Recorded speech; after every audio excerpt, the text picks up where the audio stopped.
Ferrick. George Ferrick is not going to be with us, or he might be.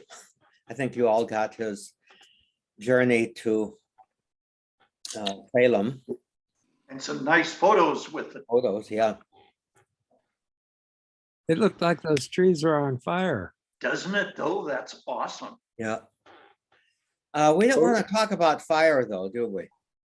No. You've got a picture of it over your left shoulder. Yeah, that's Hawaii, where the fire and the rocks meet the sea. A watercolor by a long deceased friend of mine, Elmer Carvalho, was a parishioner at OLA. So that's the lava flowing into the sea in Hawaii. Got it. Hello, George. Hi there, gentlemen. How are you? Good. Hey, Well, George. How are you doing? And how are you, Johnny? I'm on the mend and in good care. We've got two little reunions, mini Gremer reunion tonight at my brother Mike's, and then a big picnic with the Gremer and Doty family, parishioners, friends of my folks, and giant family from Long Beach. So we'll be at El Dorado Park most of tomorrow. Oh, yeah, that's a nice park. Isn't it though? Yeah. Hi, Frank.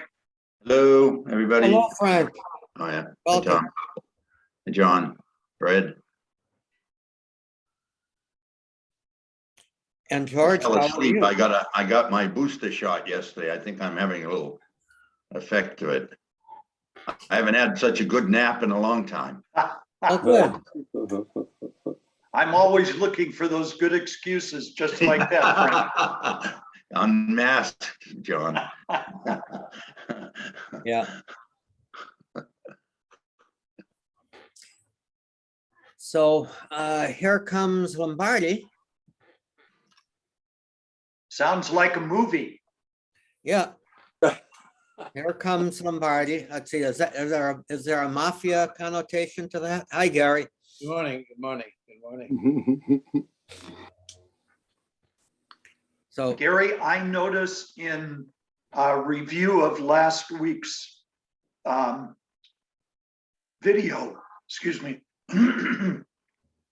your volume was not very strong.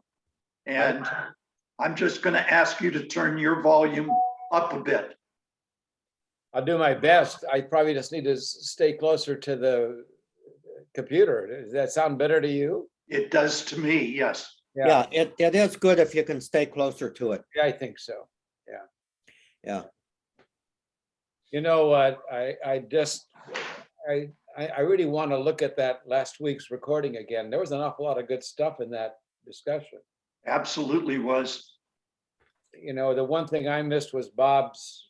I was trying to look at it earlier. I had to leave for about 2 minutes, and Bob gave his little whatever it was, and it sounded. I tried to listen to it before this meeting, and it sounded like he had a lot of good points. And Fred pointed that out, you know, in your little commentary, Fred. So I want to go back and review that.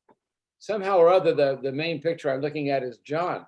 Everybody else is kind of in little photos. Is there something there, Tom? Is that my Yeah, doing? there's up in one of the corners, there's a little menu item called view. Yeah. And if God click on protect you from can- that. you can get gallery view gives everybody equal time. Thank you. Thank you, Tom. You know everything. No, I think that's reserved to God the Father, but Can I interrupt just for a second? This is the Catholic Spiritual Gifts Resource Guide. That's from Called and Gifted. And as I watched last week's recording, I thought I predicted or projected, Tom, your primary gift of leadership. And I think we all can agree. And I just want to read you the description. Leadership empowers a Christian to be an agent of God's purposes by sharing a compelling vision of a better future with others and by directing the overall efforts of a group as they work together to make a vision reality. This Zoom to me is that. And then the called and gifted gives scriptures, recommended books, possible expressions, and patron saints. And among those saints is Ignatius of Loyola and Maximilian Kolbe. And I thought you might just enjoy that feedback, Tom. Well, thank you. Does the called and gifted program speak at all about the shadow side of those gifts, or the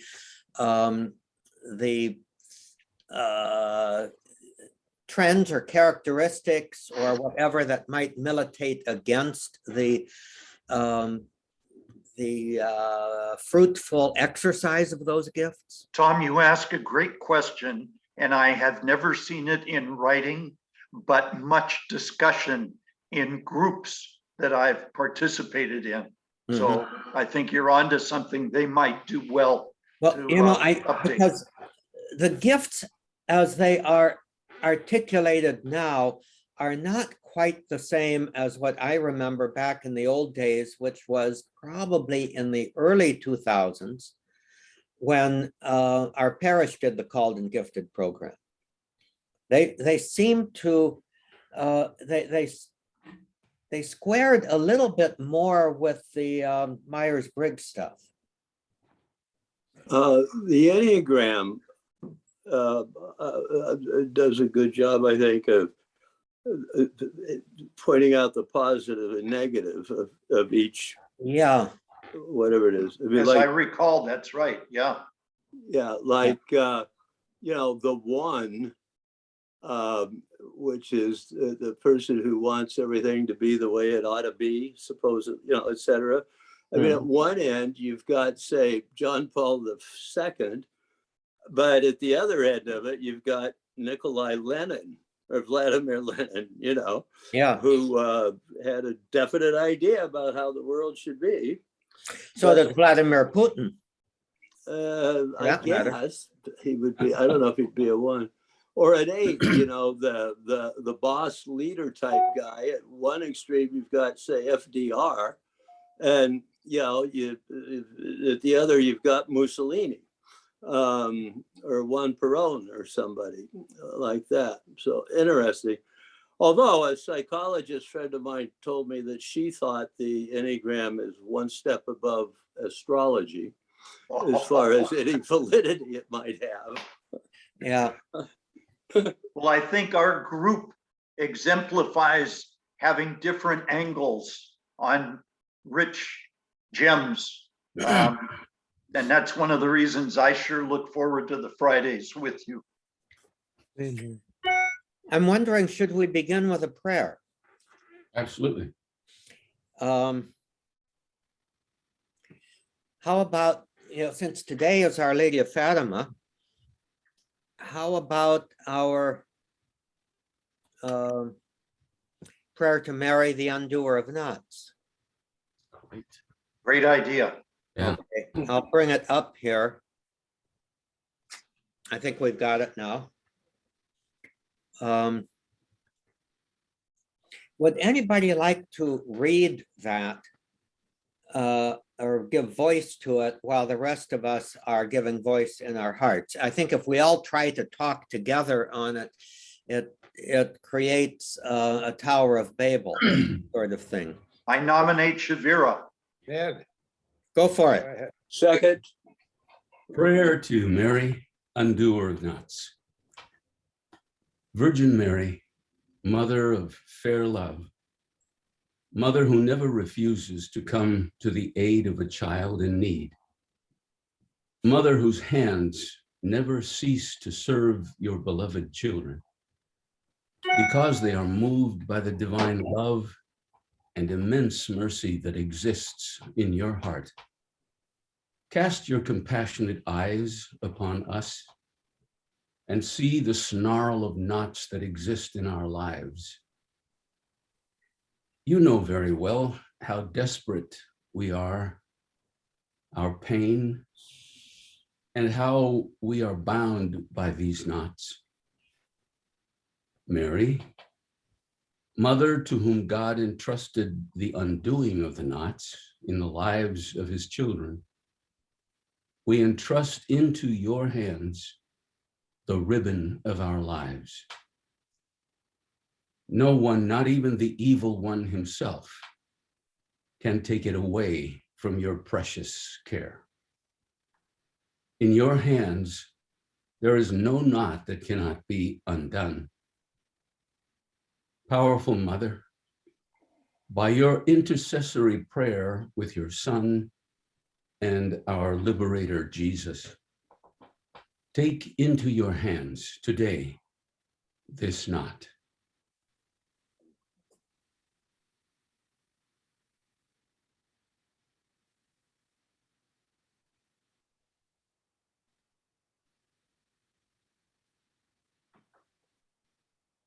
We beg you to undo it for the glory of God once for all. You are our hope, O Our Lady. You are the only consolation God gives us, the fortification of our feeble strength, the enrichment of our destination or destitution, and with Christ, the freedom from our chains. Hear our plea. Keep us, guide us, protect us, O safe refuge. Amen. Amen. Johnny, how did you know he'd do that so beautifully? That devotion to Mary, I'll always keep it with my friend Chavira. I was asked to and presented a 12 episode teaching on Mary. And I wasn't all that, Our Lady of Guadalupe was always, my saint. But boy, going through the books and some of the stuff that isn't even considered to be trustworthy was just a great revelation to the power that the image and the meaning of Mary to the world. Every country most every country has Mary. I didn't know that John Paul II was so completely enveloped in his person by Our Lady of Chostakova. And he wanted to make her the mediatrix of all graces. And I don't know who talked him out of it. Was it Ratzinger. Benedict? Pardon? It was Ratzinger, yeah. So yeah, Mary is quite a presence in my life now. Mm-hmm. Just Our Lady of Czestochowa, I've told this story before, but it always cracks me up. Cardinal Wyszynski, the great patriarch of Poland, for I guess it was the 900th anniversary of the conversion of Poland, was going to send the actual picture of Our Lady of Czestochowa to every church in Poland, on a pilgrimage to every church in Poland. And the commies, to whom ultimately he had to answer in many ways, said, nope, can't do that. And so what Wyszynski did was, okay, I guess I can't. And he sent the frame on pilgrimage to every church in Poland. And I just love that. I don't think of Wazinski as a pixie-ish kind of guy, you know, but how cool was that? Creative subversion. Yeah, There you go. You know, that was beautiful. Tom, have you sent that prayer out? Actually, I sent it out on the last, blanket email Okay, because, you know, that I sent. I think you all received it because I think you're all on my list. I'll take a look at it, but the two things that struck me, one is how the prayer is very clear, Mary's relationship to the Lord through your intercessory prayer, or however, whatever that phrase was, you know, because one of the problems, it seems to me, in the pre-Vatican II world was that Mary almost replaced Jesus as the savior of the world. You know, it was almost with the wrong role, and that prayer keeps that relationship, you know, exactly the way it ought to be. Oh yeah. And the other thing that struck me when you're mentioning it about Our Lady of Czestochowa and Ned, you, Our Lady of Guadalupe. I mean, I've had enough Guadalupe masses in my life to try to figure out how do I get these people not to idolize Mary, you know, or some goofy statue from some little town in Morelia, whatever, you know, they carry the statue for like 2 weeks, and we get Indians beating drums and whatever, you know. But I will say that it's, you know, what's really interesting is how like you said, basically every Catholic country anyway has their own image of her. Yeah. A Black Madonna or a Asian Madonna, which is probably the way it ought to be, you know, that it's, you enculturate in your own culture the truth that Mary is or stands for, you know. I mean, how the faith can spring from, you know, didn't Matteo Ricci have to deal with all of that when he was in China or wherever he was in China, you know, trying to get the, hello, Bob. Hello, sorry to be late. Welcome. But trying to get you know, how do we express our faith in a whole different way? And of course, the Vatican saying, no, our European way, that's what Jesus would have done had he been born a few years later, you know. So that's I never thought about that, but it's fascinating. What's the name of the Vietnamese Virgin Mother of Lavang, Our Lady of Lavang. Lavang. That always, the name always, you know, it sounds so different. So When I was at Our Lady of Assumption, Father John Tran, who died about 2 years ago now, a year and a half, wonderful guy, and he was associate for the Vietnamese for quite some time, John Tran. But under his leadership, the Vietnamese community built an absolutely magnificent shrine to Our Lady of Lavang in the patio outside the church. I think they have a big shrine to him at the Orange Cathedral too. yeah. I look out the window at the Pietà in front of my parish church, which is called Our Lady of Sorrows.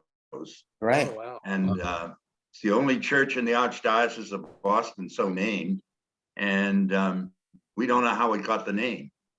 There's no historical record or whatever. Originally, the chapel that served before the church was built was called St. Aloysius. So how you got from Aloysius to Our Lady of Sorrows, I have no idea. But Does a founding pastor have any power in that? Is what? Oh, yeah, he could have, yeah, because the main stained glass in the church is a picture of the Blessed Mother with Saint Anne. And the only person who ever noticed that, the first person who noticed it in my time here was the Cardinal when he came for a visit. And my suspicion is that Anne was the first pastor's mother's name. Ah, A lot of those things happen that way. That'll do it. But it's interesting because someone mentioned Vatican II. The debate that took place in Vatican II was whether or not there should be a separate document on Mary. Oh, right. And the consensus that the bishops arrived at was no, but that she should be chapter 8 in the document on the church. mhm. So that, you know, so many messages are sent in so many different ways. You know, that she's located, for instance, within the church as the model for the church, or the model for the rest of us in the church, etc., rather than some kind of outside power, if you will, in terms of mediatrix and that kind of thing.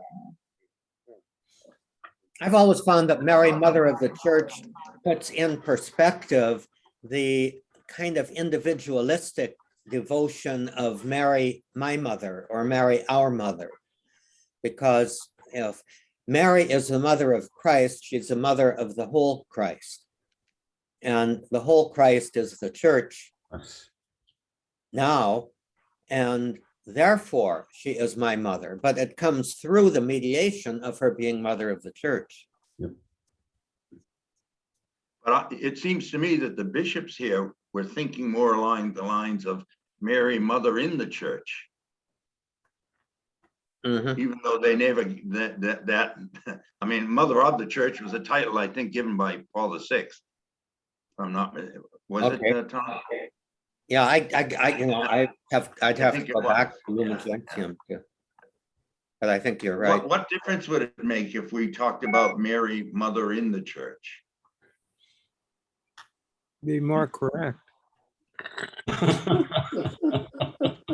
Well, I don't think they're mutually exclusive. It wasn't. Kind of enrich No, one no. another, No, it's not. They're not mutual. you know. I I wasn't looking for affirmation, Fred. Well, you got it. It's quite an exclamation point, I think. what do you, Fred? What do we do with this, though? I mean, like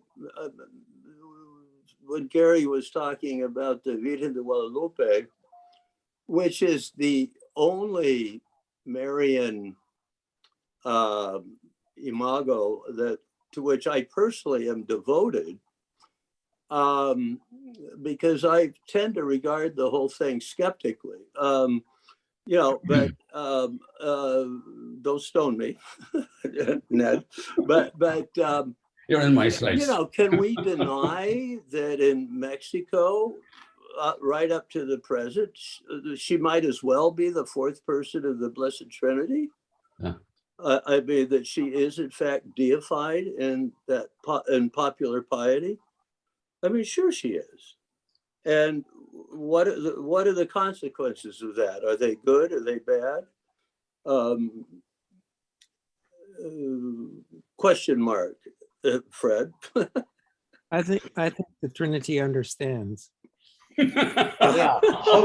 Hope to shout. You know, Maybe George, I've always thought that when I look at, when I experience this whole thing, that the celebration of Our Lady of Guadalupe is a celebration of, it's like a national celebration of what it means to be a Mexicano. Mm-hmm. Yeah, it is. It's almost, it's like a feast of your own identity. You know, they got this. Yeah. I always say that one, Ned, that one da da da da da da da da. You know, when they say ser Guadalupano, ser Guadalupano, es algo esencial. You know, to be a Guadalupano is essential to being a Mexicano. Yeah. And that means that she embodies the values that they're supposed to live by. That's how it always strikes me. And you're right, George. Sometimes they don't come to mass. Even Christmas time, or the one mass that they all come to. I mean, every single one. December 12th. Guadalupe. Yeah. And they're up at 5 o'clock or 4 o'clock in the morning, you know, for the mañanitas. They'll walk from Santa Rosa to Windsor. I mean, geez. Then they go back, and you'll see them a year later So, Mexicans needed a big replacement for Malinche. what was that? She was the woman who more or less conned Montezuma Yeah. by lying. But this beautiful picture of Our Lady of Guadalupe with the peasant to whom she appeared, that's absolutely moving. I agree with that. It's a wonderful thing. And I don't necessarily think it's deification. I think she's one of our own. Right. And Yeah. and you know, they recognize the difference between her and God implicitly, it seems to me, because they can't claim him as exclusively their own, but they can have a claim on her as being one of their own. I think that's a really good way of putting it. I do too. Yeah. It appears to be a substitution, but I don't think it is.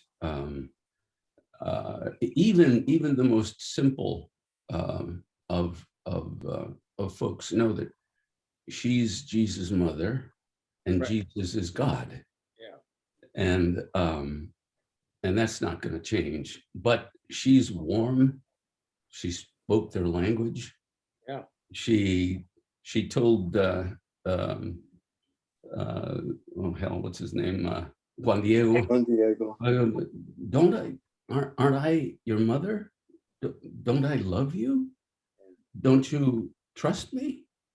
I want my son to be honored, etc.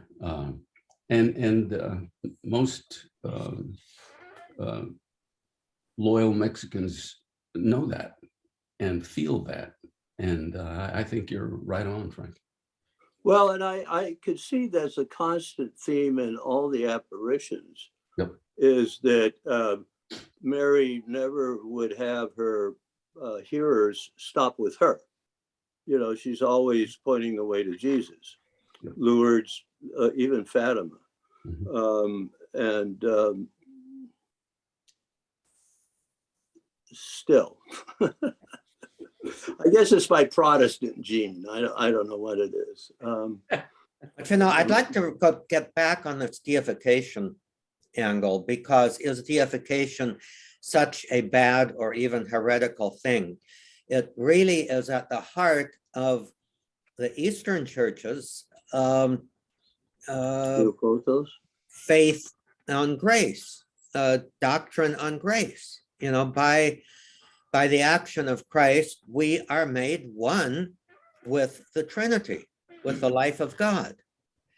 And so if we are, by our incorporation into Christ, if we are incorporated into Christ's, the God the Son's relationship with the Trinity, deification does have a certain value in the way of expressing that. And it's not exclusive, it's not a replacement for the divinity of the Trinity, or even an equality. But then again, Western church seems to be obsessed, Western theology seems to be obsessed with the mechanics of things, the equality, the processes and all. Eastern church just tends to contemplate the mystery. I think that what Frank said certainly isn't opposed to Mary sharing Jesus' divinity in some way. Because we do. Yeah. Well, we all do. Absolutely. I mean, Abba, Father, you know. Yeah. She's the model for sharing that divinity. Right. As George just said, Theotokos, my goodness. Theotokos, geez. She carried him and gave birth to him and gave him the kinds of teaching that he had, his first teachings. And there's a wonderful article that I don't know where it is, but it talks about how did Jesus grow in wisdom and age? Is it simply because he he had divinity. No, he was a human being. He had to Mhm. learn stuff. He had to have faith. He had to be guided. And who was there but Mary? And that's, as I understand it, the Jewish understanding of the teacher. The man goes out and works and is a stalwart and protects, and the woman teaches as part of her motherhood, and that came from Mary. You know, Is that right From from Mary. the first century? That the mom would have been the That's what I primary understand. Yeah, that's my teacher of the understanding. child? Maybe I'm all wet, but I don't think so. The Theotokos teaching part of the church's wrestling with the divinity of Jesus. That's right, the Nestorian heresy. Yeah, Newman talks about that people in the church heard Mary referred to not as the Theotokos, and meaning the God bearer, and so they protested because they believed that he was not just human, but divine. yeah. Nestorius, if I understand it correctly, wanted to replace Theotokos with Christotokos. Yes. Hmm. Well, I don't see who how wanted to do that? Pardon? the Who story. wanted to do that? Christotokos? Nestorius, Huh. Nestorian heresy. Yeah, that was the big thing that the council was Yeah. addressing. Well, I don't see how anybody would get around the fact that Mary is the God bearer. I mean, who's Jesus? You know, Right. but my question, Fred, was a different one. Just sociologically, culturally, were women in the first century considered to be knowledgeable enough about Judaism to have sufficiently been immersed in it that they would be the primary vehicle for instructing the next generation? I mean, it's certainly logical, but on the other hand, Judaism has the prayer, you know, I thank you that I am a man. Because by being a male, I get to do all these things in our liturgy, in our prayer life as a people that women don't. So that's why I'm grateful to be a man, not because I'm superior, but because I'm luckier, I guess. So would Mary or women generally have been considered sufficiently immersed in Judaism to instruct in it? Or You know, was I've got to make a real strong, I don't know if you call it objection, Your Honor, but to a question? to the use of Judaism to describe the life or the faith of first century Jews. Mm. Let's say at the time of Jesus, because it wasn't a body of doctrines. It wasn't a body of, it wasn't an ideology. And you know, I object to using isms to describe religion in any sense. I loathe the expression Catholicism, because that's reducing it to an ideology in everybody's mind.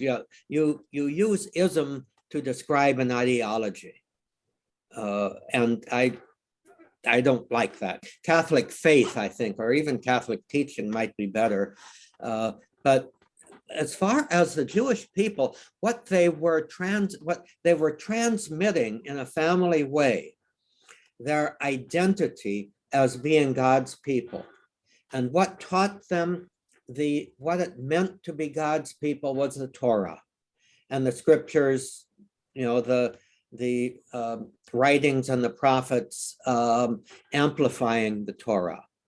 But what, you know, the concentration was not on a body of doctrine. It was, how do we understand what God is communicating to us in being a covenanted people with God. And so within the Holy Family, let's say, there was a relationship between Joseph and Mary from their own childhood, where they more and more were discovering what it means to be this people with blessed by God with his presence, but also what is our mission? What is our reason for being chosen by God? Here. So I don't think it was a matter of it was Mary's role, like it often is in our, the woman in our society, if there's any religion in the family, well, the woman's the one that's got to teach the kid the prayers, because daddy's got more important things to do, like, drinking with his buddies or something. Anyway, that's my 2 cents worth. Well, that's a good 2 cents, but don't we have to give a nod to something even lower than being the presence, or having the presence of God, particularly with the Jewish people, but the cultures that sprang from that, and the behaviors, the good and the bad of the practice of worship. And remember, there were at least 4 major sects in Jewish life at that time, each of which had their own particular emphasis and their own particular view on the Torah and the other scriptures, and how do we live according to that, Mm-hmm. Pharisees, Sadducees, Zealots, and Essenes. And I think there's more and more research now kind of showing that of those 4, Jesus probably most closely identified with the Essenes. Yeah. And his family came from an Essene background, even if Jesus also launched from that and repudiated some of what the Essenes were understanding and teaching at that time. That's interesting separation, because living in a town that is almost 50% Jewish, there are basically 4 separations today: Chabad, Orthodox, Conservative, and Reform. And I'm not sure to what extent they can be traced back to the distinctions you're making, Tom. Yeah. I think there is some sense in which they can be, but just whether it's direct or not, I don't know. My understanding would be that the Orthodox Jews probably represent the most direct line from the rabbinic Judaism that developed from, and I dare use the word, developed, after the destruction of the temple. I think that's the case, with Chabad being kind of, let's get back to being really, really careful about observing all of the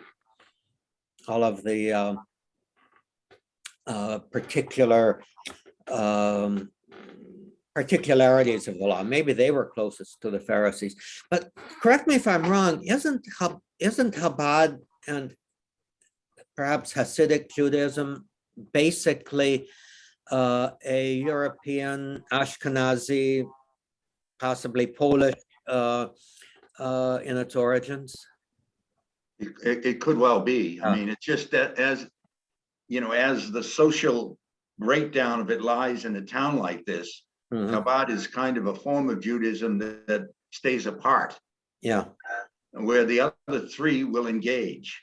Yeah. And then the Reform Judaism is basically, they call them the Unitarians of Judaism. They're very socially oriented. They're the ones that Rabbi Heschel kind of criticized when he said that, Judaism was not spiritual. It didn't touch its spirit. Contemporary Judaism didn't touch his spiritual roots enough. Mhm. So as it separates out, Chabad in some instances may not be validly separated from Orthodoxy, but socially as they organize themselves, it does.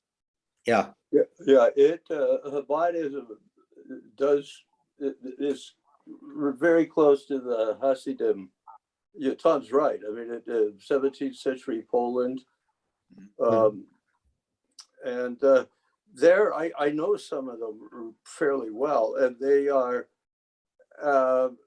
they're extremely orthodox. I mean, they're turbo Right. orthodox. Right. One friend I had told me, well, we were talking about funerals and so forth, and he said that when George died, he would definitely come and stand outside of the church during the funeral mass, but it was inconceivable that he would go into the church. It's that important to stay apart from the goyim. They're kind of fundamentalists. And to me, whenever I run into fundamentalist Judaism, there's a certain rigidity that, I think that an overall Gentile take on Judaism is just wrong. I mean, we've seen them classically as parsimonious and untrue. They're the most philanthropic of people. But the rigidity, I remember being at one Jewish funeral, it was on a Friday afternoon, and sundown was coming, and it was a Chabad funeral, actually. And the rabbis started really getting all over the Mexican gravediggers at the cemetery to hurry up. Don't just stand around, you're standing around. We got to get this done by sundown. And wasn't a Jesuit way of thinking, put it that way. Well, my church is on the main street that connects the two Orthodox shuls in this town. So I have a lot of traffic back and forth on the Sabbath, walking traffic. In fact, I have friends now. I go out and say Shabbat Shalom, and some of them say, how did the Catholic priest ever learn that, or whatever? So there's a lot of back and forth. And interestingly, there's no Shabbat in it. There's one shul is very much stricter than the other. But if we have a funeral in the church on the Sabbath, ordinarily they will cross the street and walk up on the other side of the street, especially if the casket's being brought in or out. Mhm. But I think, to go back, George, to your original point about women, you made this point about women, would they know enough? I think it was so. I mean, look at Anna, Simeon and Anna, or, Elizabeth, in terms of what she knew. How is it that the mother of my Lord should come to me? So I have this picture. Ned and I say the rosary together typically once a week. And my favorite mystery is the Annunciation. My next favorite is the Visitation. And I get this picture of Mary saying to herself after the Annunciation, Elizabeth is married to a priest. She'll understand all this stuff that's been happening and can explain it to me. So that kind of contradicts the assumption of my question, I guess, because but I think that's a very good point, Frank. I hadn't thought of that. Yeah. I think you could turn it the other way around and say that, Zechariah is married to a woman, and therefore he gets insight at what it means to carry the Son of God. Touche. Yeah. Very good. I don't mean it in that sense. I'm just, I don't mean it to be touche, but it is. No. It's a different perspective.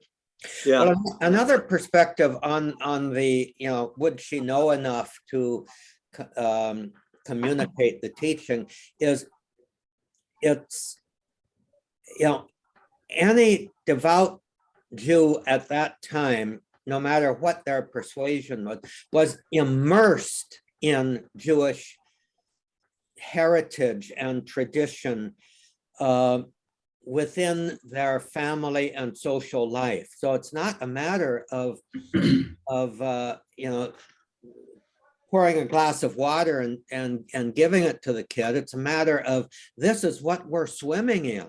Yeah. And Mhm. how do we, you know, how do we relate to what we are swimming in?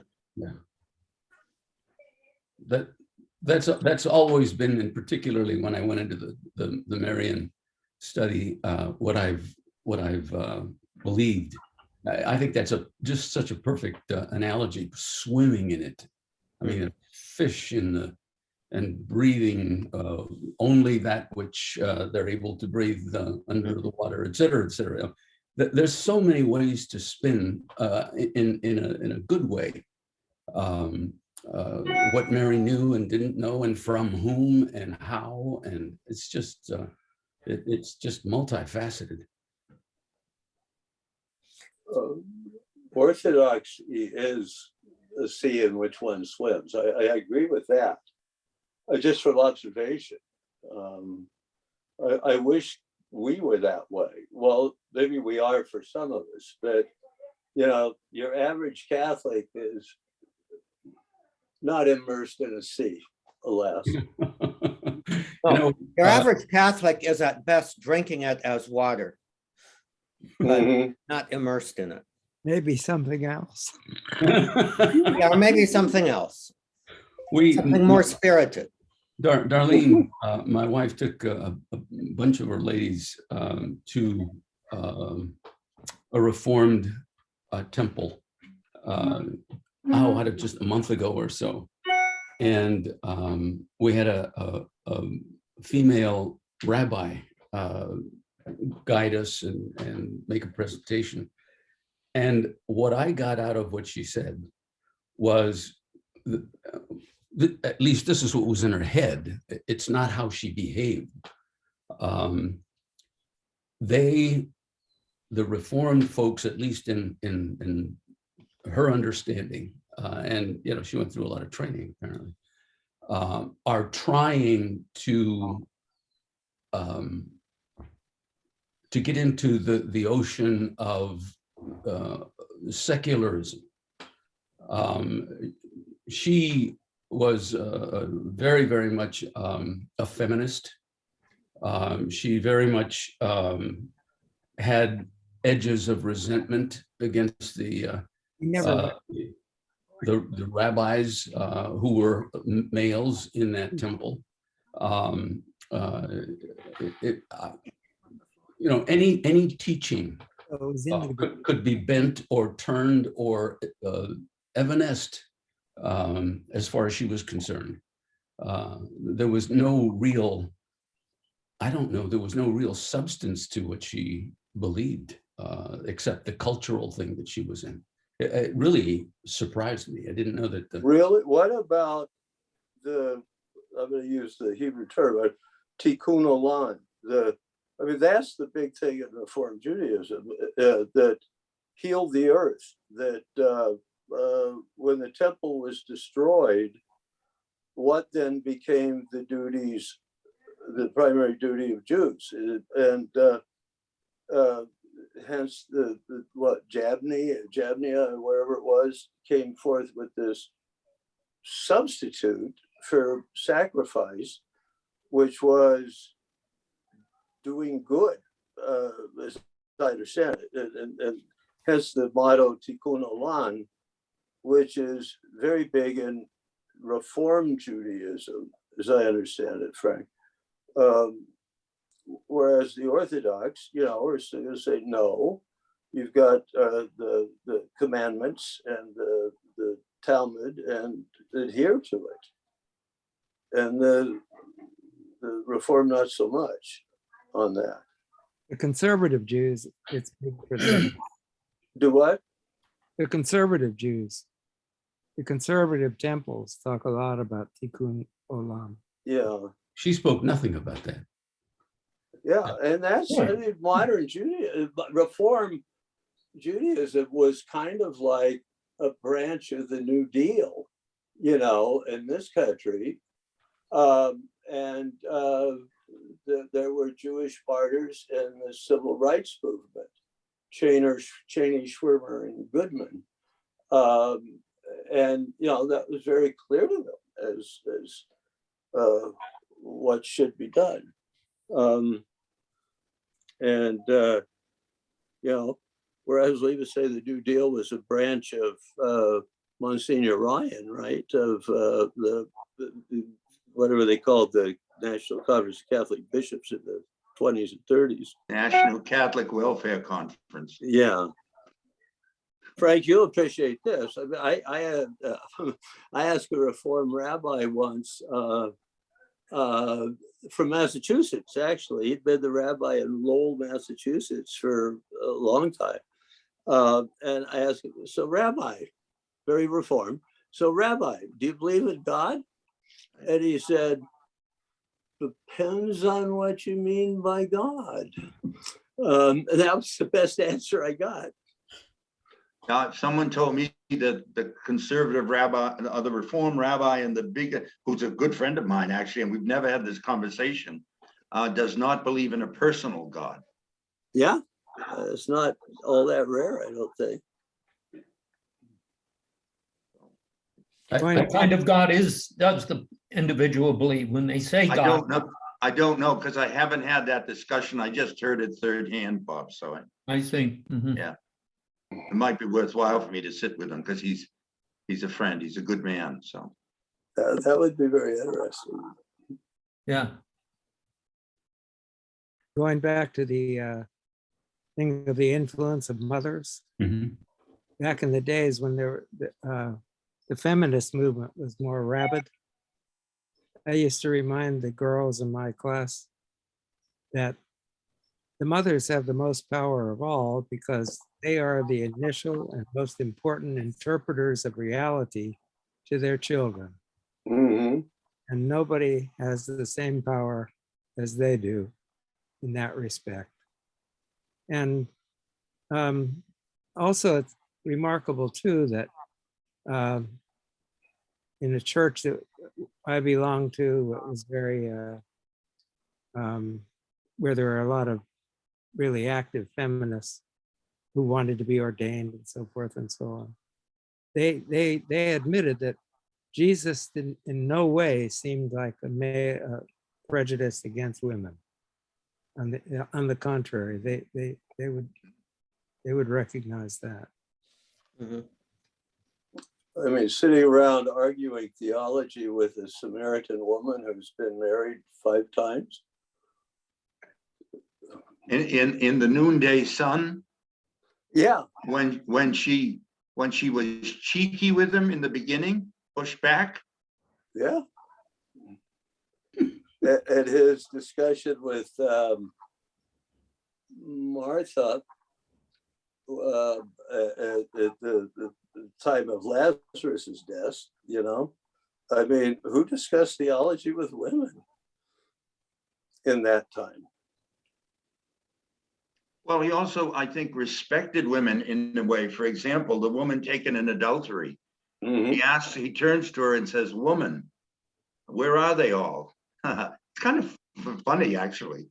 Yeah. You know, where the hell are they? You know, has no one stayed? But he addresses her as woman, which is what he calls his mother at Cana in Galilee and at the foot of the cross.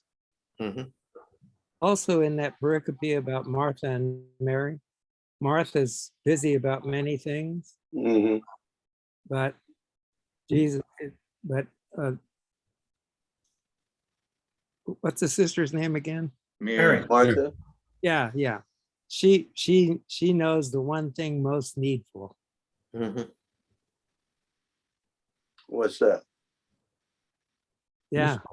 So I think that's a high praise in that scripture. Right. Yeah, she had a place there. Bob, you're very quiet. Well, I came into the middle of your discussion. I wasn't really sure where you were starting and where you were from. Bob, I'm curious about the background. For a while there, it looked like you were swimming underneath the water, trying to get your monitor.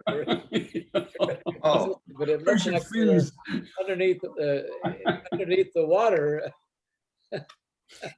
And now the light is shining on you. It's in the mountains with the sun shining. Yeah. You know, it might be an underwater thing. And, you know, when I see something, I think this came from one of Ilia DeLeo's presentations, and she always has a nice image, and she's always dealing with matter. You know, love is matter, matter is love. And so I find it rather intriguing. And when I see something, I say, well, let me get that as a background for a spell. Yeah. You know, run across something interesting, put it up there.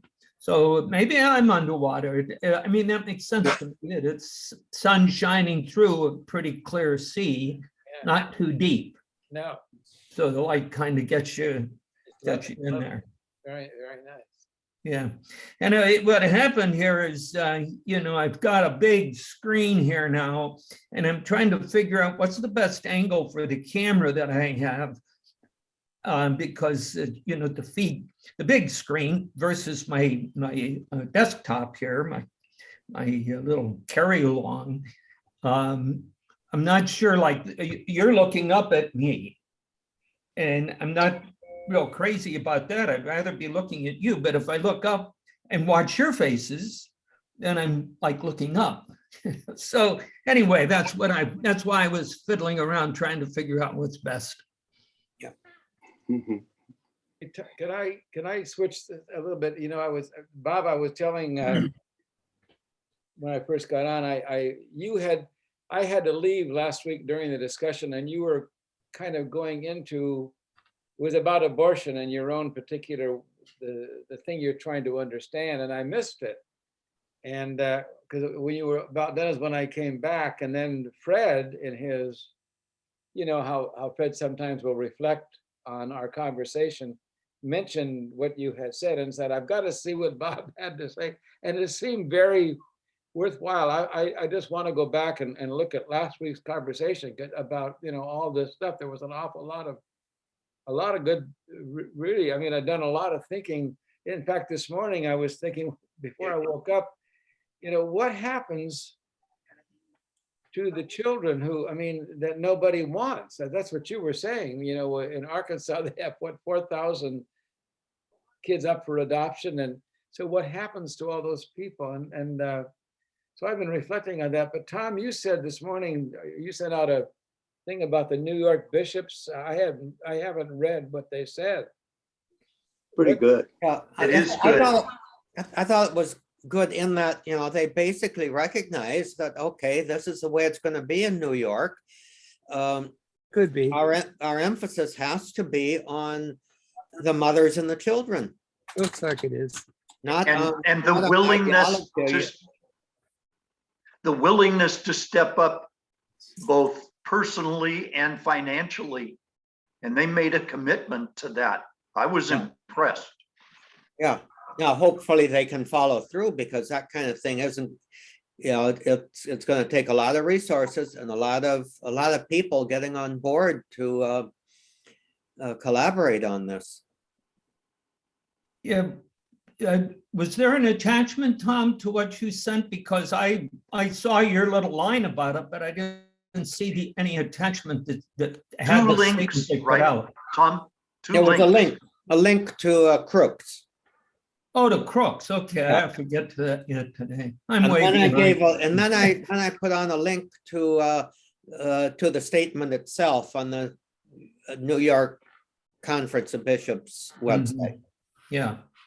Yeah, my Wi-Fi died 2 days ago because I'm at my nephew's place and I feed off of his Wi-Fi, and one of his kids knocked the, whatever they call that unit that brings in the Wi-Fi and shares it. They knocked it down. So it took a couple of days to get going. So yeah, I'll look that up. I haven't seen it yet. So I'm behind. on all kinds of stuff. Whereas Yeah, in LA, I think, it's, and California, it's basically just lamenting the lack of legal protection for the unborn, and that it kind of stops there. Yeah. By the way, thank you, Fred, for all of the stuff you sent from your former student in Cape Town on the synod. That was Yeah. that was quite inspiring, considering the fact that there has been no emphasis on it, as far as I can tell, here in Los Angeles. With, yeah, do it. We've got an office and do the stuff and prepare your report and get it out. And then there's a concluding mass coming up. I think it's next week that Archbishop Gomez is going to preside at, basically, putting the finishing touches on the synod and the synodality. And I'm thinking, It's like Santa Rosa. It just came and went. Yeah. Yeah. There was no life-giving process. The Pope's whole idea is that we're all called to share. I mean, I would have gone if there had been some sort of process, but there wasn't. It was just a couple of meetings and about 4 different parts of the diocese one evening, and that was it. Mhm. So.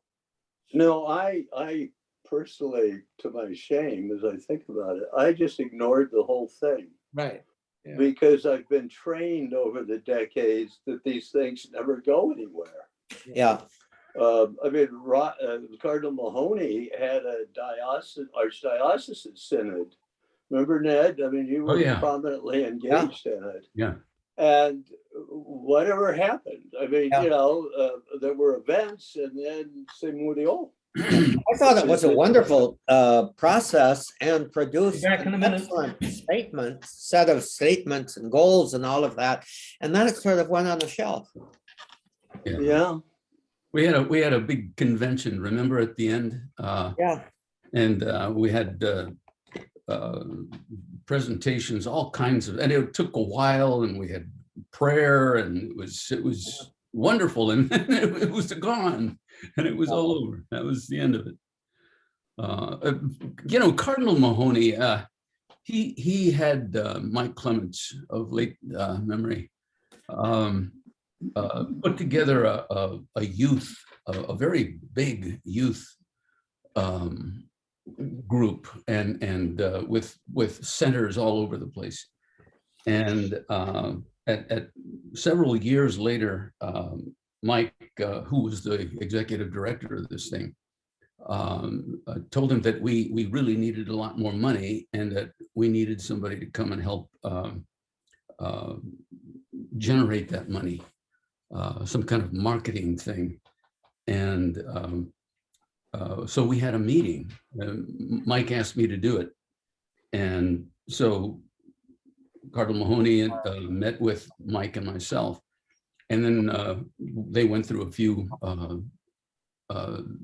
points.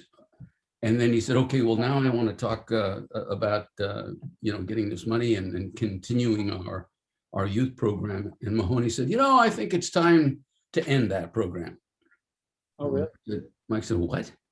End it? He says, yeah, well, we don't need money. We're not going to have the program. That's it. It's run its course. It's done. What's the next point? Oh, wow. And meanwhile, George Desmond Crook here on that night during that meeting was out in driving rain with that guy, what was his name? Greg, that died, Greg Flynn, doing fundraising, getting soaked. And Roger's sitting there saying, it's all over. Yeah. And Mike was just nonplussed. He just sat there looking at him, and there was this long pause, and finally Mahoney looked at him. He said, come on, what's the next point? Let's get going. That sort of ended the synodal process, didn't it? Oh my gosh. Yeah, well, that's what I think, as George says, we've been trained in the top down, telling us what collaboration means and how that collaboration is going to take place and what ideas are going to be talked about and not, etc. You know, it's just this big thing in the mind of the top guy. Now, I think they're afraid of cynicality. To Roger's credit, he came to Michael's funeral and gave the eulogy. He did. In fact, and it was good. Well, yeah, but that was another instance of the top. The funeral was to be at Mike's parish. There was going to be a certain kind of liturgy. Certain folks were going to be speaking and others not, and the kind of music ministry that was going to go on. And a week and a half before the funeral mass, the celebration mass, Mahoney descends on this whole thing and says, no, it's not going to be in his parish. It's going to be at the cathedral. And I've already talked with Bishop Van, whose cathedral it is. And it's now taken care of. It's going to be at this part of the cathedral. All of the arrangements that have been made with respect to the liturgy in the parish will now conform to the policies and principles of the cathedral. And Mrs. Clements, you are welcome to come. Pretty much that. Pretty much all of the plans, all of the expectations, the little brochure that had been put together had to be completely, changed. So yeah, he came to it. He created it. He made it happen, and then he closed it. That's collaboration. Was the stiletto still sticking in Mike's body? Oh, yeah. I want to say something about our last week's meeting. I think it's remarkable. We had 10 people, us, three of whom are functioning Roman Catholic priests. One of whom, Ferrick, is a former Catholic priest. Another of whom, Fred, is a teacher of theology. And out of these 10 people, I think there is only one who would make abortion against the law if he had the power to do so. I think basically the 9 of us would not do so. I mean, there's just such a strong reluctance to say, pass a law banning abortion. And I thought that was remarkable. I mean, if not us, then who in the American church would support that? Well, some obviously are.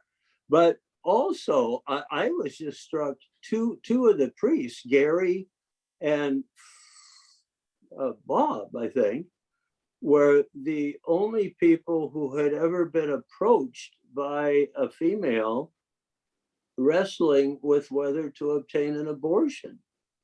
And if that is our Catholic Church, I would have thought priests would be constantly talking to young women with difficult pregnancies who are wrestling with an abortion, and apparently not so at all.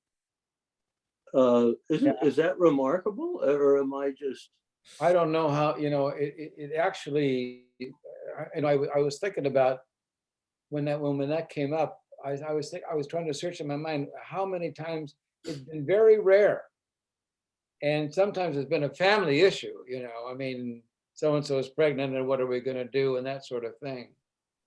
But I do recall, I cannot get it specific now, but I do recall a number of times where I definitely had to say, this is one thing I cannot, you have to make your own decision, but I cannot condone I mean, not only because it's against the church, but because of what it can do to the person herself later on in life, as I mentioned. But Georgia was not, and Bob would say that, I think, Tom, the same thing. We just, there's not too many people ever came to us about that. Yeah, I've had thinking back on it, there have been a few also, but I have no idea that there was any resolution as to the outcome when our conversation ended. I would basically simply try to say, consider all of the factors involved, including the fact that this is a distinct human being, and you still do have to. But you seldom got the opportunity to say so. Yeah. Pastorally.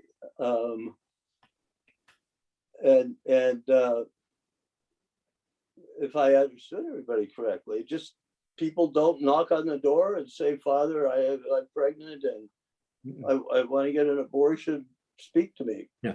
Well, personally, reflecting on it too, I think one of the reasons for it is they know what they think they know what you're going to say. Right. So why bother asking? I know what you're going to tell me. So, and I've had people tell me that too in various circumstances. You don't have to open your mouth. I know what you're going to tell me. Okay, that makes sense. And I have had a number of confessions over the years of people who have had abortions. Yeah. And, and they are now going through a great guilt within them and a great anguish. That's what I've had a lot more of too. Yeah, and that's why I found that one-day workshop that I went to for this Project Rachel to be so helpful when the woman who was the trainer was saying, you need to tell them to give a name to that child and to grieve over that child. They need to give a name to that child and then grieve over it, because they haven't grieved. That's why I said I think it. And the discussion last week just really helped me, because I don't know what to think, but it just clarified for me is the difference between something being immoral and something being illegal. And the position that politicians have to take about what do we do in a situation. We're going to see what's going to happen. I mean, we're already beginning to see the outlines of what's going to happen, but would it have been better to have a national ban on abortions to keep the playing field more level than it's going to be? I mean, I don't know, but it's not a moral question. It's really a legal question, unless you say to yourself, and I think this is maybe what the bishops say who long wanted this, that maybe the law enshrines a value, and you can't have on the books a law that allows an immoral value to be part of what we stand for as a country. I don't know, but I mean, Gary, I'm now struggling here. I had to leave, as you guys know, last time, but we now have a value, and I don't want to sound black and white, but I'm not sure that I don't believe it's black and white. We know that a human being is so valuable, so important, that we have a law that says you won't kill them. Right. You can't kill them. That value is raises to the level of that law. It has to be enshrined in law. We can't say, well, look, the stand on the church of the church is you don't kill people. So you can't go kill your boss because you're angry with him, because you think he's useless. So not only is it immoral, it's a law. Right. So what there's this spread in the abortion issue Right. that says, well, this is so unique, so different.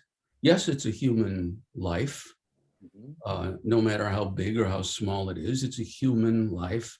What else is it? It's alive and it's human. And it's going to develop very, very soon into what looks like a human life. But we don't have to write a law about it. It doesn't rise to the level of civil prohibition.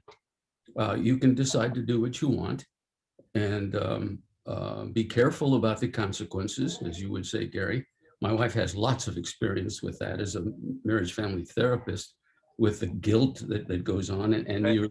you're absolutely right. You name the child, you mourn, Right. you think, and you go through it through prayer and support and all that kind of stuff. But what is this this spread, this uniqueness that an abortion has that doesn't merit a civil prohibition? You know, that was the one thing that you're saying, because I asked, I'm just, I just don't know. To me, it's like, there's like a practical question, and then with the idea of that the law, it would be precisely the same reason. You know, what you're saying, that the law outlaws abortion just as it does any other taking of a human life. Yeah, it seems to me That makes it consistent. Yeah, and it seems to me that what I'm hearing is, well, wait a minute. There are so many people that do not believe that this is a human being, or there are so many people who don't care whether it is or not. They're the 50+%, 50- whatever it is. And because of that, the value can be minimized to the point of saying, you are free to do it. You're free to kill this thing. You're free to call it whatever you want. If you love it and you call it a child, and someone kills it with malicious intent, you can sue him in the courts or her in the courts, and you can win because it is recognized as a child. But if you don't like it, if you don't want it, then it's part of you and you can excise it.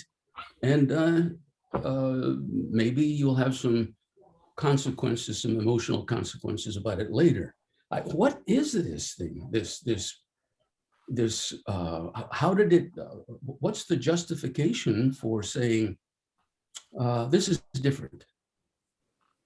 I really appreciated all the work that Bob did and reported on at that meeting.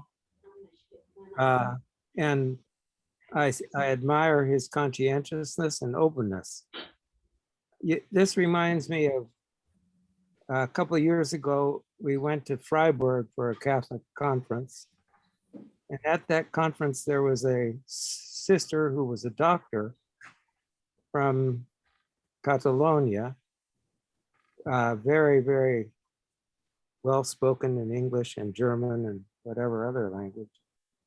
And she was saying that, reiterating something that my wife already had pointed out to me, that we all start off as little girls. But there's this tremendous pressure against people who are having gender problems, and a really self-righteous way of how to deal with them, because, well, look at them. It looks like a man. It must be a man. But what if on the way, and this is what she pointed out, you don't really make it all the way to being a male from beginning as a female. So that made me interested, because she's definitely studied the matter in a scientific way, even more completely than Bob was able to do, because she is the medical doctor and also a nun. But it made me think, it reminds me of the fact, I remember when Paul VI came out with his statement about contraception. And I asked Lonergan what he thought of that. And he said, if a person doesn't really know too much about the science of a thing, they shouldn't be pronouncing on it. And I think in a certain sense, what Bob brought out was, it's not altogether clear what we're really talking about. In other words, I already have a prejudice that it's already a human being, but I wonder if that's true in terms of a more adequate knowledge of the whole process. I know that's the finality of the thing, but I'm just wondering, you know, at what stage does the finality win out over other exigencies and so forth? So I just wanted to bring that up, that these questions that are being raised are difficult questions. Mhm. And they're certainly difficult enough that we, as you guys are already showing, can't be very judgmental about someone who believes they must have an abortion. Of course, abortion as birth control is reprehensible, but there are a lot of other exigencies that people face. And I think what the gospel says about, not gospel, but Paul says about judge not that you be not judged, really holds true here. That's just a comment. Yeah. Oh, no, but that's a great comment, Fred. I recall, I think I mentioned this to you guys. I recall in our first year general science class, Father, the hell was his name? Ferris. Father, no, Ferris. not Ferris, the other one. What? Woods, Father Woods. I don't know how we got into this, but you know, we are freshmen in high school, and we got into conception. And Father Wood said, you know, we're getting closer and closer to a point where it appears where scientists can put the material together for a human being. And it would seem to me that at some point in the development of whatever they're putting together, God has to infuse a soul into that material because it now has the attributes of a human being. And I remember thinking, wow, that I've never heard that. You know, what are you, 13 years old, 14 years old? And that's always been in the back of my mind somehow. And here we're talking, there's this very impressive guy by the name of Pakaluk. His wife, I think, wrote a book, and she was just this great defender of the unborn. And to her, it was just open and shut. It is alive. It is human. You don't mess with it, period. And I understand that there's this development, you know, from conception, and some of us believe that somewhere in that development, I'm thinking in the categories that Father Woods gave me, there's enough complexity or enough humanity in this growing organism that then demands a human soul. And is that what we're talking about? And are we contrasting the exigencies, balancing?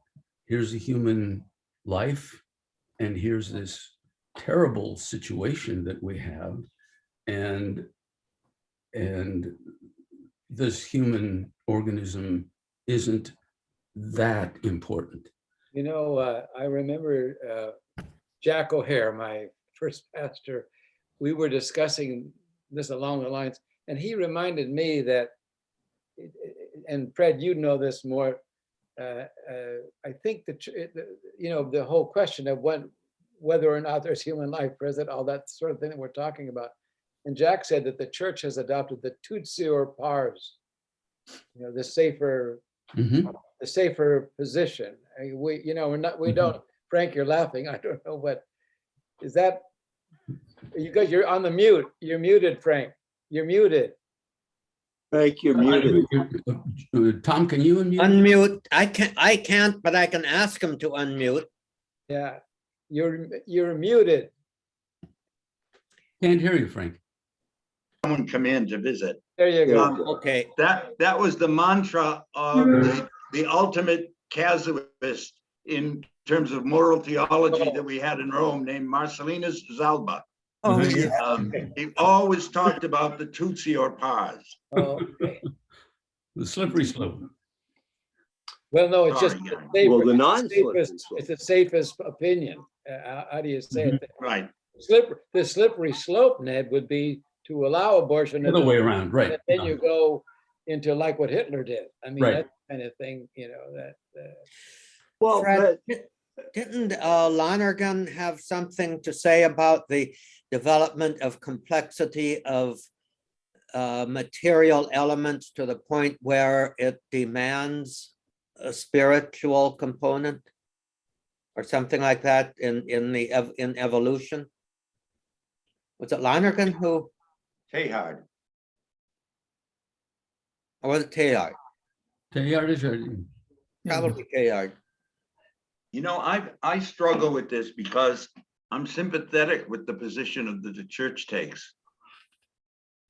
Well, But that's I'm good. also kind of progressive in my thinking. In fact, I have a sister who's extremely conservative. I told her one time that I was taking a course with this priest and I really liked it, but he was much more conservative than I was. And she said, Frank, everybody is. And,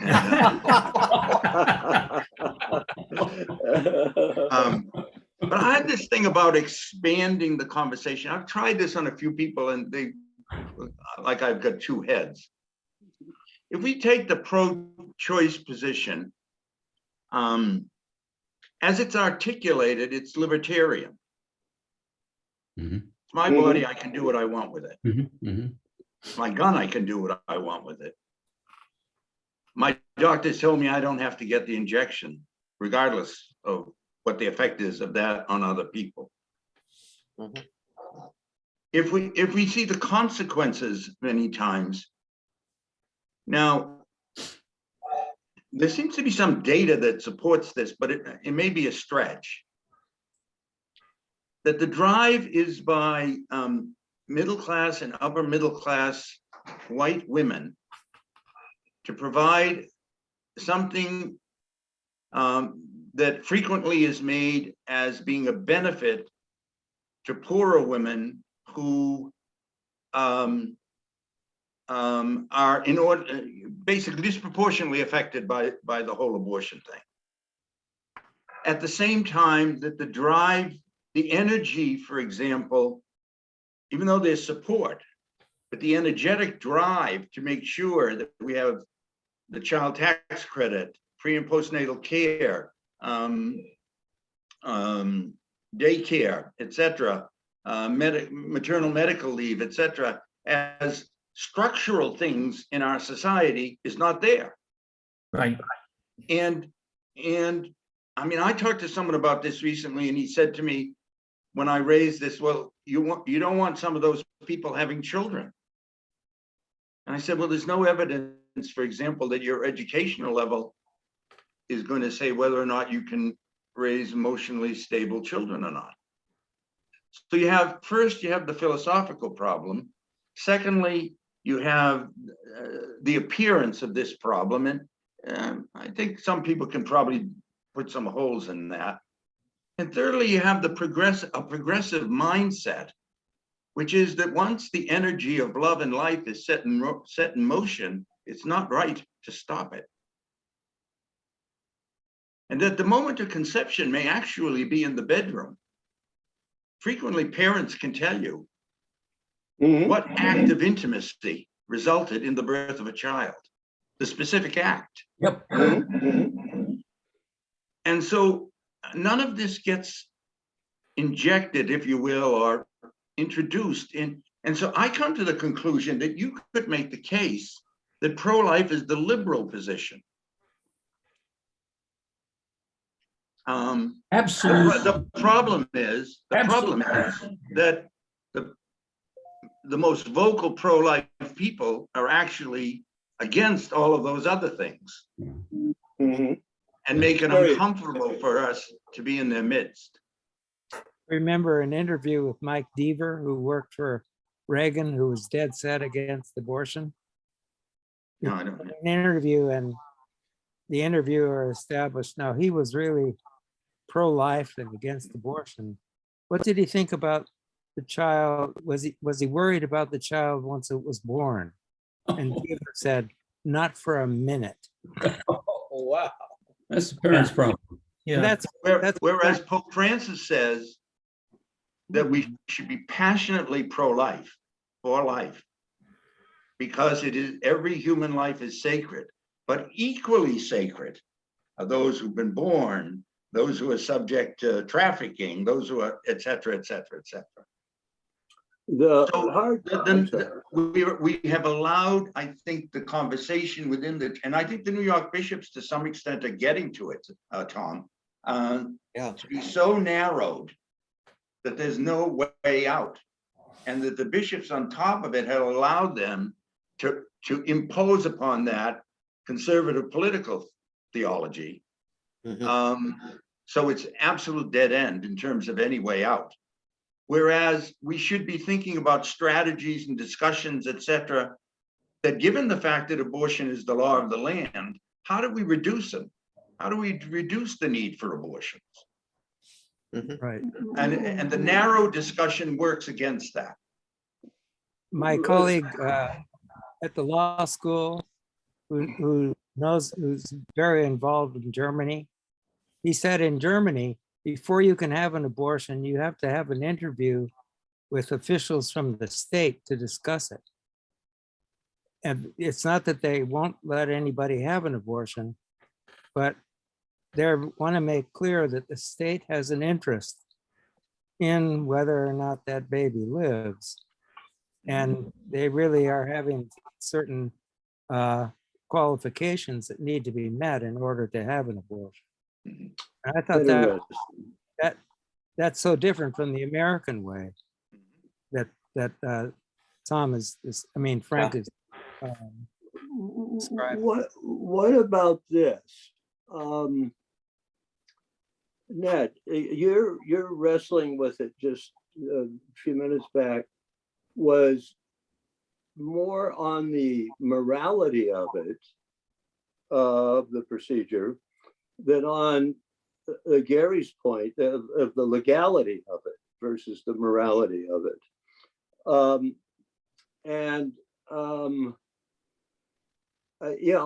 My point was, it is just remarkable to me that of this group, you're the only guy that would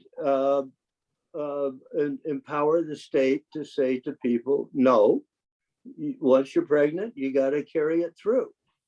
And whatever panoply of benefits we would bring to assist you in that is, you as a good liberal otherwise would favor the kind of help that Fred's talking about and Frank's talking about, big time. I mean, that's the classic Catholic liberal Democrats' point of view. Yeah. Now virtually extinct, alas. Eugene McCarthy said the only consistent people on the subject of abortion were liberal Democrats, because we're against abortion and we're against capital punishment. Whereas, typical liberals or stereotypical liberals are against capital punishment, and stereotypical conservatives are all for capital punishment, with their divergent positions on abortion, though. But it is just remarkable to me that if 10 guys, I mean, if the Catholic bishops can't rally us, more than one of us, to their position about legality, and they can't, Ned's the only guy. Well, and if they can't get this group, whom are they going to get to support them? I'd like to have an understanding of or an explanation that to my pea brain makes sense. The murder is both a moral and a legal issue, right? That's a place where morality and legality converge. intersect. Exactly. Now, why is that intersection not afforded to this living human? I'll tell you one reason is it would strike many Americans as simply barbaric to force people to be pregnant for 9 months. It would be a forced pregnancy. All this. So there's a value. There's now a value that says we can't tolerate this barbarism. Here comes individual autonomy and our regard for it in this culture. Yeah. How can we tolerate it in the instance of, say, an old guy like us who's becoming feeble and useless and a burden and all that kind of stuff? Our material is such that we're no longer contributing, we're sucking resources.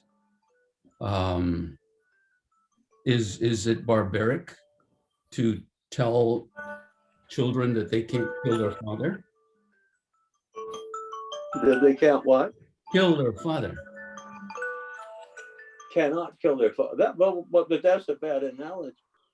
Maybe. I mean, they're not having to be pregnant with their father for. No, but they have to pay for him. They have to visit him. They have to feed him. He's this huge burden, which is what this little life is, a huge burden, sucking resources possibly that these people don't have. I'm not saying that this is the only way to look at it. I'm trying to understand the other way of looking at it.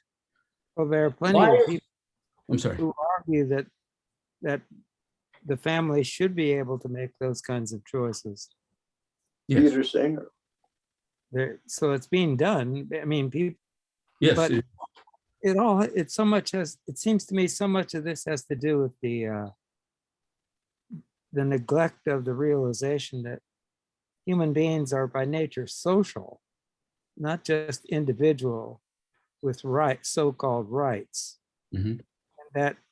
And I think that's what's so strong about the Catholic tradition, that it wants to defend what is in accord with nature, and not just what people regard as arbitrary, more or less, rights. So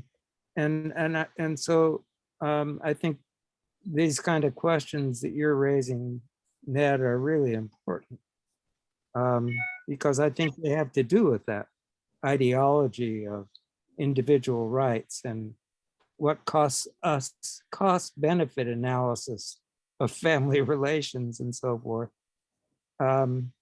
That seems to me sick. Guys, I have to run because I have an appointment with some golf balls. But I'd love to carry this conversation on. I'm sorry that my timing is just off on it. But I think there's some really key things, and at the heart of it is, when does a conception become a person? And I think that's very critical to the whole thing on the one side, and the other is the right of a person to exercise their conscience. And without that, they're being oppressed. And, there are reasons they shouldn't go with certain directions, but I think it's a very complex question. I got to run. Take care. Bye, Bob. Take care. Thanks, Bob. Thank you. Fred, you just brought something up that I think is absolutely key, and that is the family of humanity, the relational, social aspect of us all. And I think that when you talk about individual rights, you can get so, I mean, you can get to be libertarian, and there's no Right. no need to discuss the social component of a human being, and you can get to be so social, I suppose, living in the relational part of who we are, that takes over. But we've certainly made a decision with respect to a 21-year-old, very well-educated, very full of potential person, about what can and can't be done, can and can't be tolerated, and what we can tolerate, because it's outweighed by other exigencies. Well, you know, what Frank was saying about the care of the baby after birth, Mhm. that there's a society social issue there, that needs to be met by the society. It's not just an individual being born, will it live or not? There's something there that has to be cared for no matter what. And that's not true just for babies, it's true for elderly people. And Or deficient people, yeah. I had a Jewish colleague whose wake I just went to last week. When he used to sit down at the table when we had our bag lunches in the faculty dining room, he'd always sit down to me and say, he's a political scientist, and he said, "Fred, is anyone holding their rights against you today?"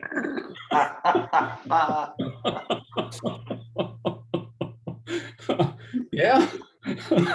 You know, Ned, we alluded to this the other day, you and I just flashed on our wonderful governor, Gavin Newsom, wonderful, who's going around saying, what we got to do is we got to take the California state surplus, which is huge right now, and we got to set aside those funds to pay for abortions for women who are going to flee here from other states. That's what we got to do to be a humane society in California. Go figure. His name is Nuisance. Yes, Newsom. Some new. Good liberal Catholic, good liberal yeah. Catholic Democrat. Who was And the married? governor of New York, what's her face, is saying the same thing. You Let's know, turn New York into a sanctuary state for people that are denied abortions in their state of. That's my only point, as I say, as I wrestle with this business about illegal and immoral, and I understand, you know, you want to enshrine the morality in the law, but what's going to happen is the second state going to be worse than the first state? I mean, what's going to happen after all this happens? Here you have was it Louisiana put people in jail or kill? I mean, what do you do with a mother who has an abortion? You know, do we put her in jail? Do we sentence her to death? I mean, or is it Missouri that's going to, you can bring a lawsuit against somebody in another state who, I mean, yeah. For the good order of the country, what do you do? But you know, I'm heartened, I think, by the way that the New York Conference of Bishops seems to be handling this, because they're stepping aside from all of that moralizing, however right and righteous it might be. But they're stepping aside and saying, look, we're going to have, if this all goes through, we're going to have a tremendous influx of some very needy people here in our state. What are we going to do for them? Yeah. What is that's our liberal- position as members of the body of Christ to reach out to them? Yeah, Imperfect as it might be, you can always count on bishops as a group not really getting it right, but they seem to be coming close to getting that particular priority right, if I'm reading them correctly. well, I want to read that. By the way, you mentioned Gavin Newsom. George, I became a Democrat when John F. Kennedy was running for president. I mean, I'm the only Democrat in my family and among most of my friends. They call me, one friend of mine calls me Father Obama. I said, I don't know. I said, Newsom was married to that woman named Kimberly Guilfoyle. Right. I didn't know who she was until I saw the Republican convention, and she came out there to give this talk. And I said to myself, this is one of the wackiest people I've ever come across. And I knew that she was, Gavin Newsom and Donald Trump Jr. are both nuts. Yeah. She is Trump Jr.'s If they were enamored of that woman, I couldn't believe it. But anyway. I'm with you on that. I read that New York bishop's statement, and I think it's quite hopeful because as far as I know, there is no really leading progressive among the bishops of New York. Yeah. In fact, some of them are extremely conservative. Like the Bishop of Rochester is very, very conservative. He has some students in St. John Seminary, and I think was the Bishop of Portland, Maine, maybe before he went to Rochester. Matera, I think is his name. And if they can come up with something like that, then maybe other bishops in other states will begin to look at it. I think it actually puts out, what is it Cardinal Hickey said, we don't love and treat the poor, help the poor because they're Catholic, we do it because we're Catholic. And I think that's a very strong statement that moves the discussion off the either or in a strong way that's very hopeful, actually. Well, except there is this. The bishops of New York, by taking the position they're taking, are conceding, it seems to me, Tom, the classic position of the American bishops, which is we need a constitutional amendment, we need to work on this to make it illegal, we need to spend our energies there. Now, and yeah, we ought to do these other things too. But the emphasis has always been on, pray to make abortion, what's it? Pray to make abortion go away, or what's that slogan? Something like that. Yeah. And this is a shift of position. Yeah, it is. Yes, and I think it's an important one, and it mimics, but it goes back to the position of Christians in the early church. There was absolutely no movement to overthrow the Roman Empire. The movement was, of course, it wouldn't have gone anywhere, but the movement was pray for your leaders and do what we can within a situation that is horribly sinful. It's Fluke versus Zalba. It's what? This is a joke. Did you have Salva's friend? I didn't go to his classes. No. That wasn't the question. Yeah. I went to a couple of them. And I realized, well, I can read his book. Yeah. Who's this? I don't have to sit through that. Who are you talking about? Oh, the guy, this is a teachers of moral theology at the Gregorian University way back when we were youngsters. Yeah. He was the person who in the birth control committee wondered out loud as to what would happen to all the people that we sent to hell because they had used birth control if Pope Paul changed the doctrine. And he was a very nice man. I felt Oh, kind of he bad was for him when I heard this. What did he have to was- say about meat he on was- Fridays? Well, I was just gonna bring that. he was confronted by Patty Crowley, who was a laywoman on the Yeah. commission from Chicago, who said, Oh. Father Zalba, how sure you are that the Lord has followed your instructions. Yeah. God help us. Should be teaching De Novice. Which I felt bad because Zalba, he was really a nice man, but anyway, he got put down in an extraordinary way, historically put down. By the way, You know, that does the idea that we ought to let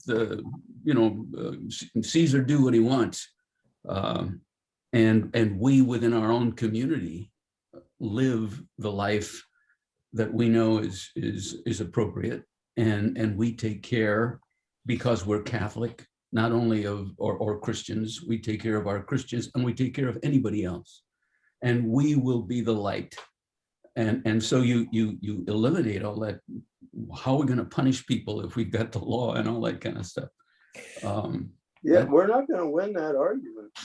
No, it's long since lost. This country's too, as I guess Fred said, individualistic. People are never going to accept compulsory pregnancy, which is what you're arguing for, Ned. Well, yeah, because I think it logically, I think, appropriate, but then it creates all of this other stuff. that's all. And it is true that whatever the outward society is saying, that doesn't mean we buy it, and that doesn't mean that it's moral. That simply means that it is, and We have to respond. and yeah, and we respond as a Christian community to that. Well, You know, one of the distinctions that I think can be relevant here is a distinction between the force, shall we say, the power of force versus the power of moral persuasion. Mhm.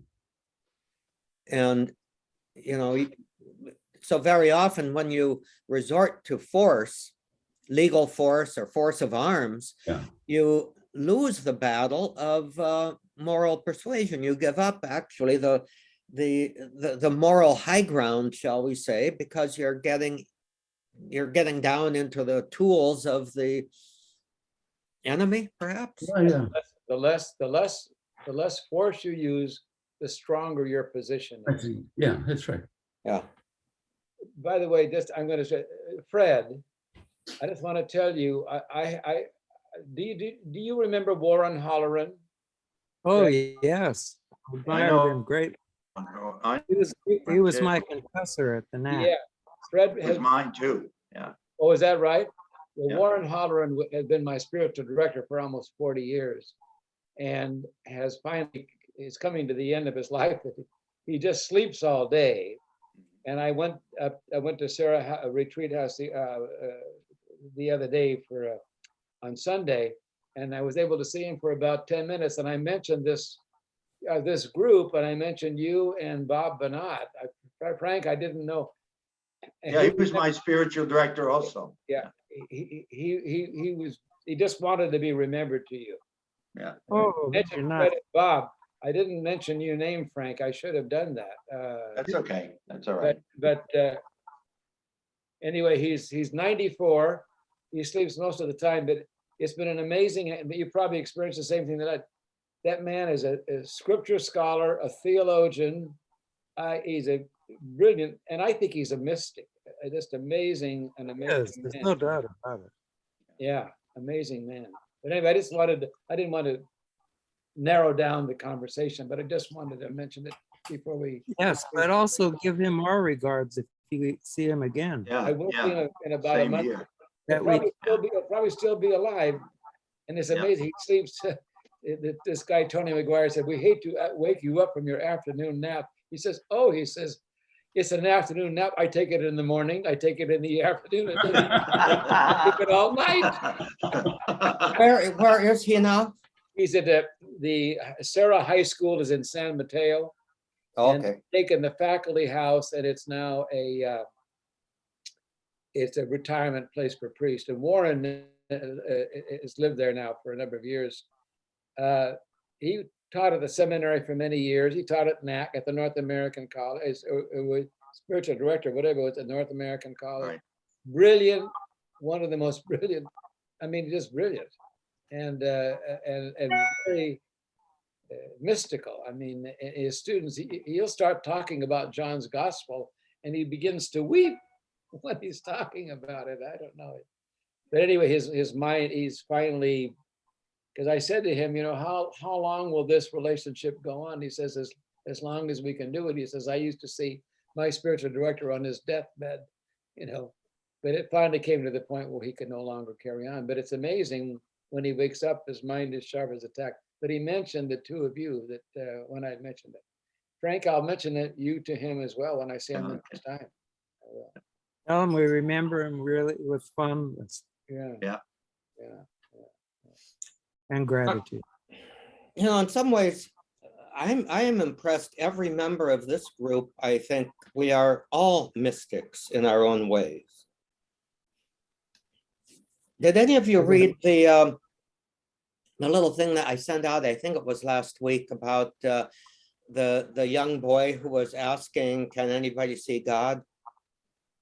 I did. I didn't. Yeah, I'll send it out again. It's a neat reflection that you know, he asks, the mother says, well, God is a spirit and nobody can see spirits. And I forget what the older sister said. And then he asks his grandfather on a fishing trip, and the grandfather says, well, these days at my age, I don't see much anything else. Wow. Mm-hmm. Wow. Wonderful.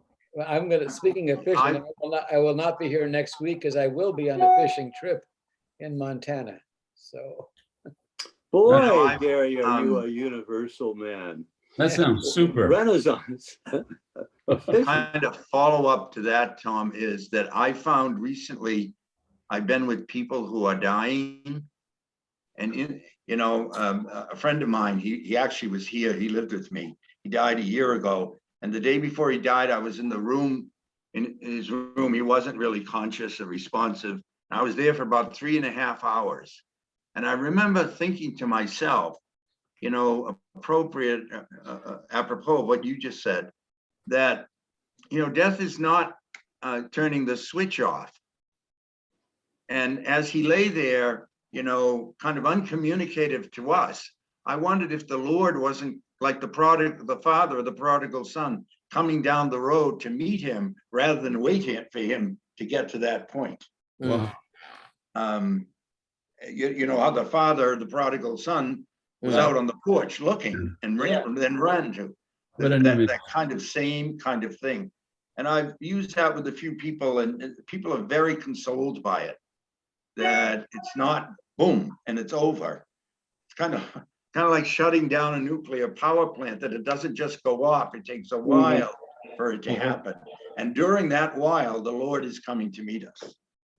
Have you seen, Frank, we've all seen people die, and there is a hovering. Right. There's a hovering at a certain point where they're between here and there. I mean, it's definite. Yeah, I've been with several people. That's a very interesting way of looking at it, though. Yeah. My favorite was Monsignor Jack Beatty, that became a good friend of Betty's and mine, and was a character. And I remember at the insistence of his sister saying to him towards the end, Jack, you know, the chemotherapy stopped working, and the doctors are saying this is it. And we were wondering, is there anybody of your groupies here that you would particularly like to be with you when the time comes? And he looks up and he says, Lauren Bacall.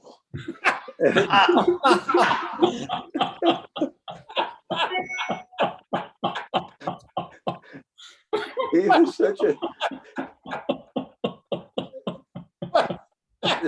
My mother said to the doctor when she was diagnosed with liver cancer, shortly thereafter, she said, Doctor, how much time do I have? And he said, 6 to 9 months, Mrs. Daly. She said, oh, that's too long.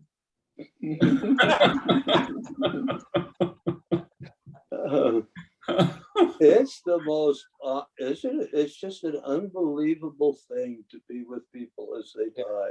It's just, oh my, you know. It is, it's a hovering and you just know it. I mean, maybe it doesn't happen all the time, but I have seen that very often.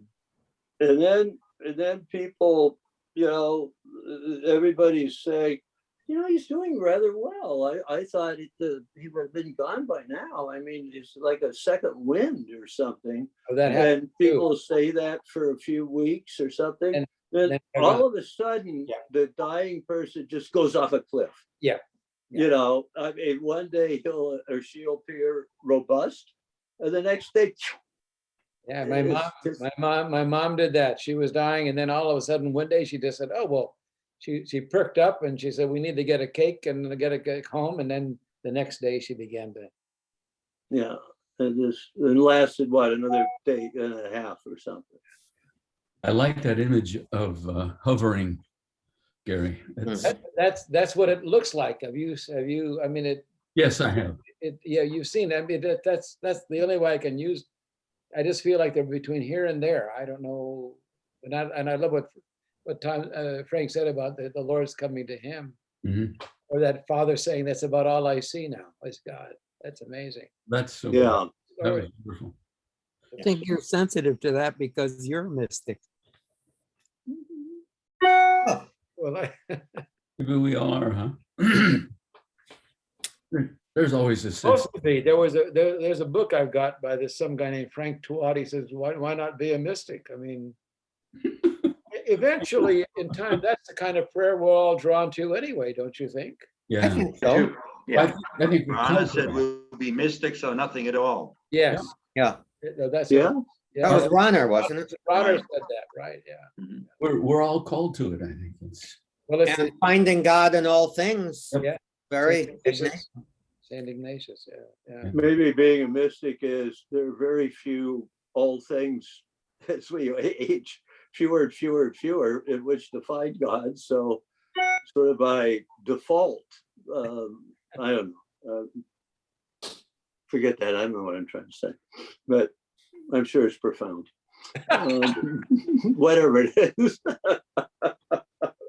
I gotta go, guys. Yeah, well, I think we all need to go. Thank you, guys. It was great great as always. Thank Yeah. you very much. I want to ask in a leadership capacity, Johnny, do you have any parting words for us? all I can say is every time I revisit the video, I get more. And maybe this is scandalous, but it's like rereading scripture. There's something deeper every time. Yeah. You're hallucinating, Gremer.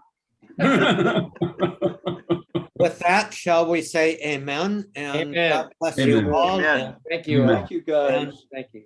until next week. Right. I won't see you. I'll see you in 2. Right, enjoy the golf. Frank, No, this the way. lifting this time. Yeah, golf is an exercise in frustration. Farewell. Thank you. Yeah. Well, we'll want some stories about the one that got away. Okay. God bless. All right, God bless you all. Okay.